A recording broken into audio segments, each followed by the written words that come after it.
The morning sun in Tampa, Florida, shone through the window of my bedroom. I'm Martha Coleman, 62 years old. As usual, I woke up before my 5:30 alarm clock went off. Habits are strange things. Even 5 years after my husband John passed away, I still feel like he's breathing next to me. I got out of bed and stood by the window. Outside, palm trees swayed in the breeze. Looking at this view, I take a deep breath to prepare for the start of the day. Well, let's do our best today, I tell myself as I head to the closet. I choose a white blouse and navy skirt, and neatly put up my hair. Looking at myself in the mirror, I suddenly remember my daughter Sarah. Sarah is 35 now. When I was her age, I had already started to get Coleman Realty on track. Those were desperate times. But Sarah's life is taking a slightly different path. While having breakfast, I look at a photo of Sarah and Emma. Emma turns 8 this year. Seeing her smile warms my heart.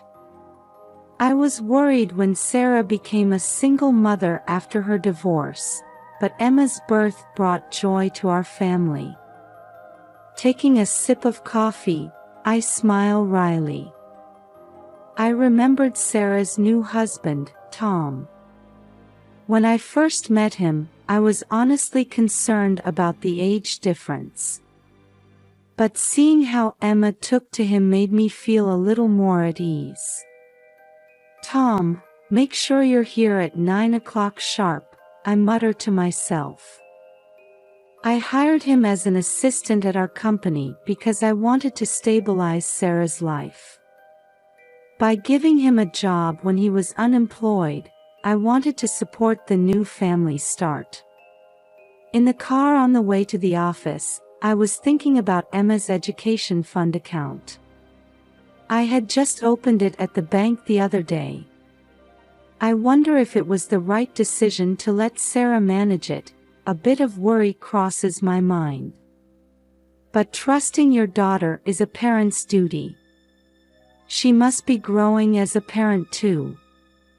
Looking at the Tampa cityscape, I renewed my determination. In this city, our family will carve out a new chapter. Through Coleman Realty, I'll help many people find their dream homes while also protecting my own family's happiness. That's my mission now. I arrived at the office and parked my car. Taking a deep breath, I tell myself to give it my all today. For my family, and for the people of this city. The midsummer sun was shining through the office window in Tampa. I'm at my desk, checking a pile of documents. Coleman Realty continues to grow steadily, but with that comes an increase in workload. Suddenly, I noticed there were no messages from Sarah when I looked at my cell phone. She used to call 2 or 3 times a week, but recently that's decreased significantly. She must be busy, I told myself, but somewhere deep inside, anxiety began to grow.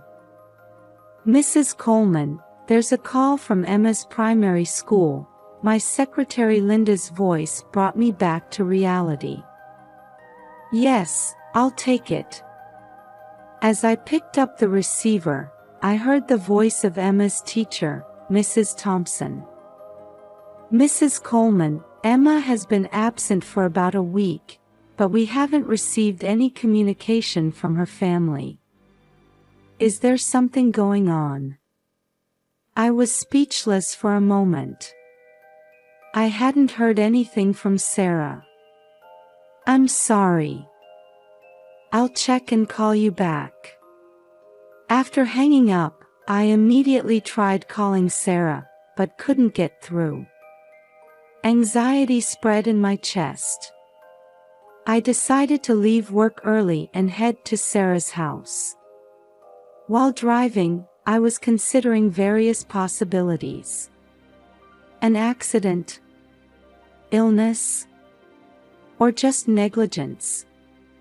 As I entered the suburban residential area where Sarah lives, I see well-manicured lawns and well-maintained gardens. This house, too, I had purchased and was renting to Sarah. As I parked the car, I saw the Worms couple doing yard work next door. "Hello, Martha," Mrs. Worms called out. "Hello. Have you seen Sarah and her family recently?" Mrs. Worms looked at her husband with a troubled expression. "Actually," she continued, choosing her words carefully, "we've been hearing crying and shouting in the middle of the night recently. We've been concerned." Mr. Worms added, "Last night was particularly bad. We thought about calling the police, but..." More anxiety spread in my chest. As I stared at the front door of Sarah's house, I took a deep breath. "Thank you. I'll check it out." As I approached the front door, I tried to calm myself. But my heart was still pounding. What was going on? Was Emma safe? Fear of what I might see and the sense of duty to know were conflicting within me. I took out my key and put my hand on the doorknob. At this moment, I didn't yet realize how much my life was about to change. As I turned the key and opened the door, a strong stench hit my nose. My eyes widened, and I hesitated to step into the entryway. But thinking of Emma, I knew I couldn't hesitate. "Sarah? Emma?" There was no response to my call. As I advanced down the dimly lit hallway, I noticed something rolling at my feet. Bending down to look, I saw it was an old pizza box. As I moved further, I saw empty cans and half-eaten food wrappers scattered about. What in the world? Entering the living room, it looked like a typhoon had passed through. The sofa cushions were torn, the TV screen was cracked.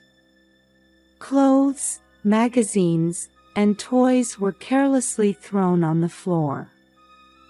A family photo frame that had been hanging on the wall had fallen and broken on the floor.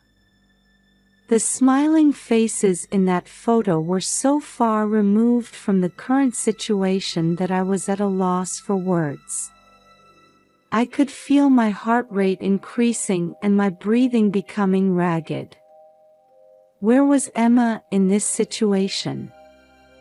Desperately trying to regain my composure, I headed towards the kitchen. When I opened the kitchen door, I froze at the sight before me. A skinny girl was ravenously eating leftover food scattered on the floor. Her hair was tangled, her clothes were dirty, she looked like a completely different person. But seeing her profile, I knew immediately it was Emma. "Emma." At my voice, Emma slowly raised her face. Tears were welling up in her large eyes. "Grandma." Her voice was thin and trembling. I rushed over to hug her, but seeing her shrink away, I stopped my movement. "Emma, it's okay. It's Grandma." As I spoke gently, Emma slowly stood up. That's when I noticed a large bruise on her arm. "Grandma, it hurts." Emma's voice made my heart feel like it was going to break. Looking closely at her body, I saw bruises not just on her arms, but on her neck and legs as well. Her clothes were torn, and it was clear she hadn't changed in a long time. "Emma, who did this to you?" Before I could finish my question, I knew the answer. But I didn't want to believe it. With trembling hands, I took out my cell phone and dialed Sarah's number. After several rings, the phone finally connected. "Hello?" I hear Sarah's voice. In the background, I could hear the sound of waves and lively music. "Sarah, what's going on?" "Emma is." "Oh, Mom. I can't talk right now." There was no sense of urgency in Sarah's voice at all. "Sarah, listen. Emma is." "Hey, I'm in the middle of an amazing Hawaiian vacation. Don't bother me." "But, Emma." "Geez, you're so annoying. Bye." The sound of the phone disconnecting rang sharply in my ear. With unbelievable feelings, I turned my eyes back to Emma. She was sitting on the floor, hugging her knees and making herself small. "Emma, it's okay. You're safe now." I spoke gently to her and slowly approached. Emma trembled a little, but this time she didn't run away when I got close. "Grandma, I'm hungry." Those words made my heart feel like it was going to shatter. Although it was difficult to accept the situation in front of me and my head was in confusion, I knew that caring for Emma was the top priority now. "I understand, Emma. I'll get you something to eat right away." I gently picked Emma up, determined to take her out of this nightmare of a house. The fresh air outside would surely cheer her up a little. As I got into the car, I was thinking about what to do next. Hospital or police? Either way, I can't leave things as they are. I was prepared to do anything to protect Emma. As I drove through the streets of Tampa, I watched Emma through the rearview mirror. She was curled up small in the back seat, staring out the window expressionlessly. The sight made my chest tighten, but I knew I had to act calmly now. "Emma, it's okay. We're going to the hospital to have a doctor check you out." Emma nodded slightly at my words. While I felt a bit relieved at her response, her silence made me anxious. When I parked the car in the Tampa General Hospital parking lot, I slowly picked Emma up. She was surprisingly light, and that fact made my heart ache again. The hospital's automatic doors opened, and the smell of disinfectant hit my nose. After briefly explaining the situation at the reception, we were immediately seen by Dr. Williams from the pediatric department. Entering the examination room, Dr. Williams spoke gently to Emma with a smile. "Hello, Emma. What seems to be the problem today?" Emma remained silent, trying to hide behind me. I took a deep breath and explained the situation in as calm a voice as I could manage. "Doctor, actually." As I detailed what I had seen at home, Emma's bruises, and her condition, Dr. Williams' expression gradually became more serious. "Mrs. Coleman, thank you for the detailed explanation. First, let's do a full examination of Emma." Dr. Williams proceeded with the examination gently but carefully. He checked the bruises all over Emma's body, assessed her nutritional state, and asked several questions. During this time, I quietly watched from the corner of the room. After the examination, Dr. Williams called me out into the hallway. "Mrs. Coleman, Emma's condition is serious. There are clear signs of abuse. Legally, we are obligated to report this to Child Protective Services." At those words, I steeled myself. "I understand. I feel the same way. What should we do?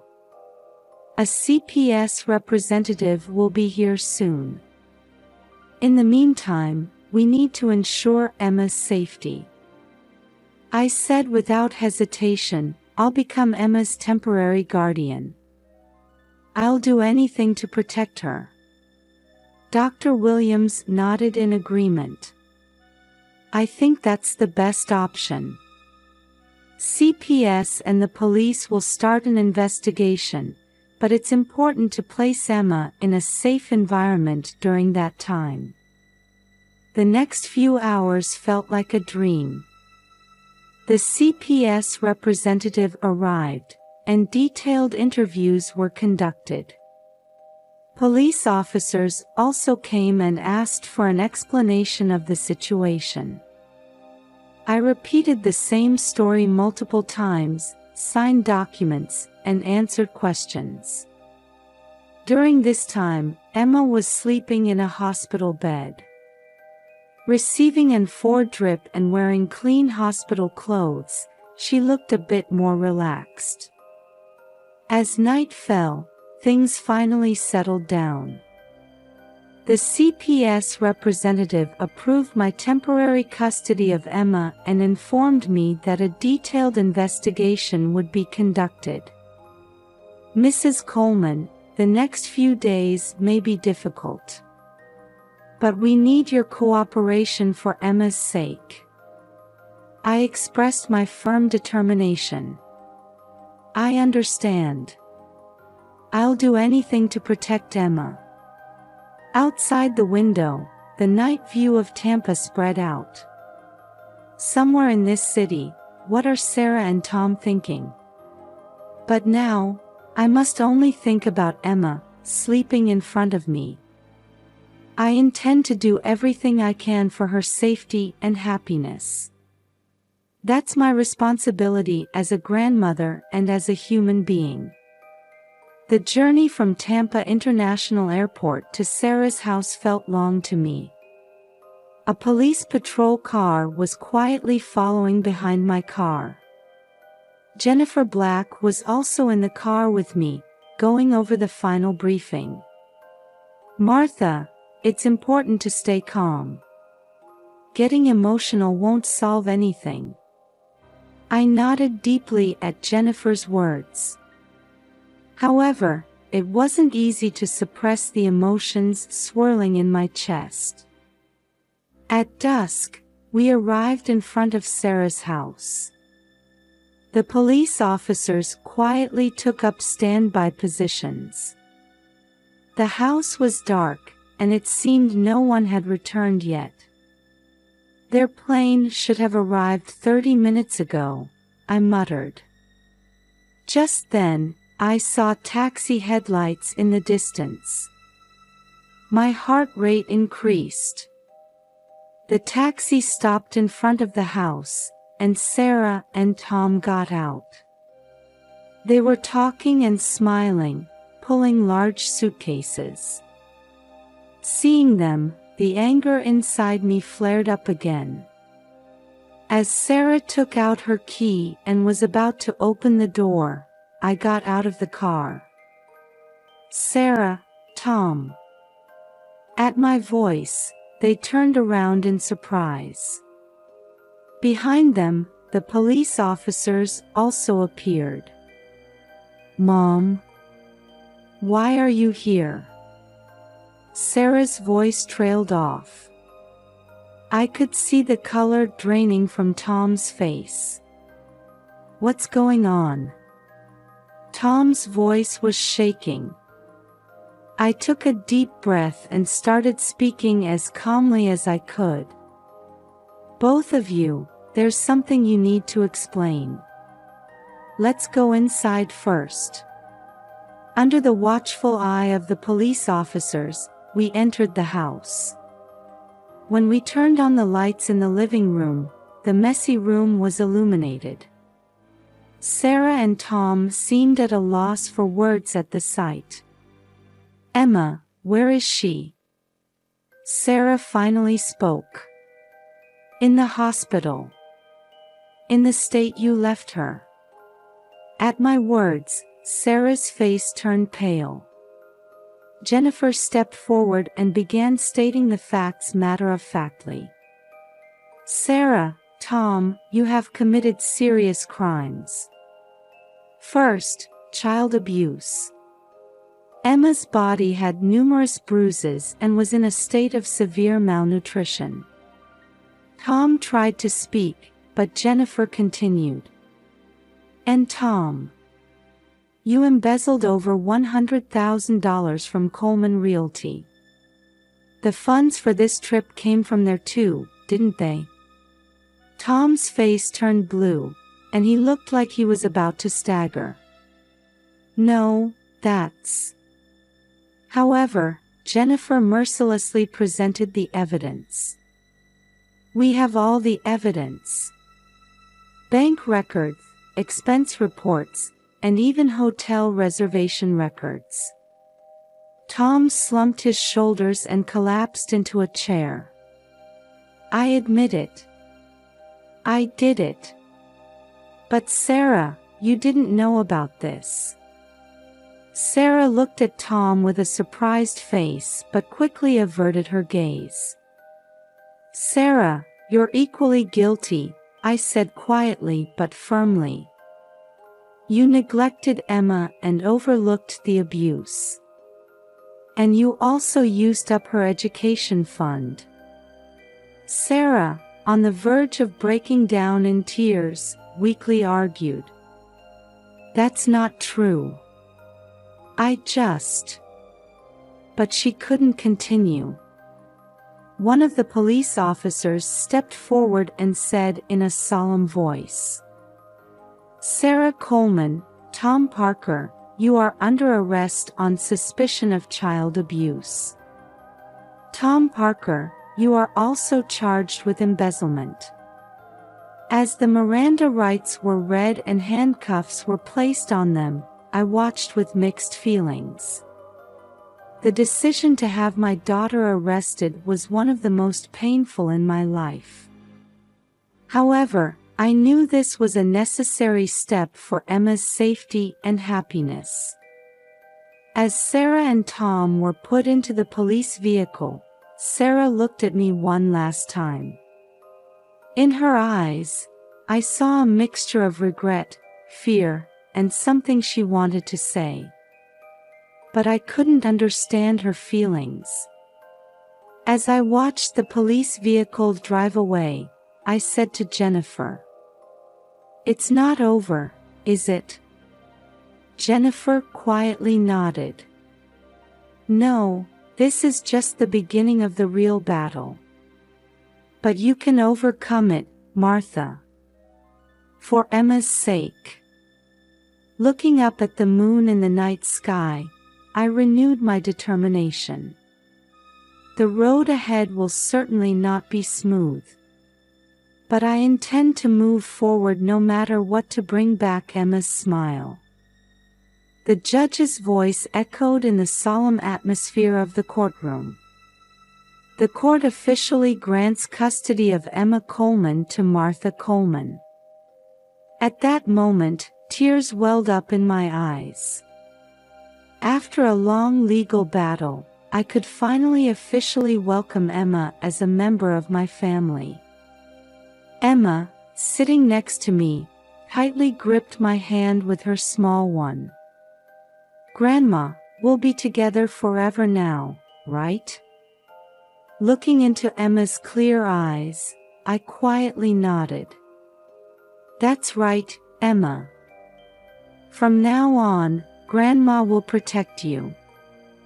A few weeks later, Emma enrolled in the local private academy of Tampa. Although she was anxious at first, surrounded by kind teachers and new friends, she gradually regained her smile. One Saturday, we went to Busch Gardens. Emma excitedly enjoyed one attraction after another and her eyes sparkled as she watched the animals. "Grandma, isn't that giraffe's neck too long?" Emma's innocent question made me smile involuntarily. "Yes, it is. But thanks to that long neck, it can eat leaves from high places." "Wow, that's amazing." Seeing Emma's curious nature, I felt that her wounds were slowly healing. The following month, a Grandparents' Day event was held at the local parkland. We participated, interacting with other grandparents and grandchildren. Emma played happily with children her age, while I shared parenting concerns and joys with other grandparents. "Martha, the bond between you and Emma is truly wonderful," the woman sitting next to me said kindly. "Thank you. We've overcome some special circumstances together." The woman nodded understandingly at those words. At twilight, on our way home, Emma suddenly stopped and looked up at me. "Grandma, thank you. I'm happy." Those words filled my heart with warmth. Meanwhile, Sarah and Tom were found guilty in court and sentenced to prison. While hoping for their rehabilitation, I decided to limit contact with them, prioritizing Emma's safety above all. Time passed, and Emma grew into a fine high school student. One day, she handed me a letter. "Grandma, please read this." The letter was filled with Emma's feelings of gratitude. "I'm truly grateful that you saved me, Grandma. You're my hero." Those words made me cry again. But this time, they were tears of joy. Through a difficult journey, we became a true family. Blood ties are important, but through this experience, I learned that love and trust are even more crucial. Every time I see Emma smile, I renew my determination. If you have the courage to protect those you love, no matter what difficulties arise, a happy future will surely come. Our new chapter of life continues. And I intend to live each day preciously and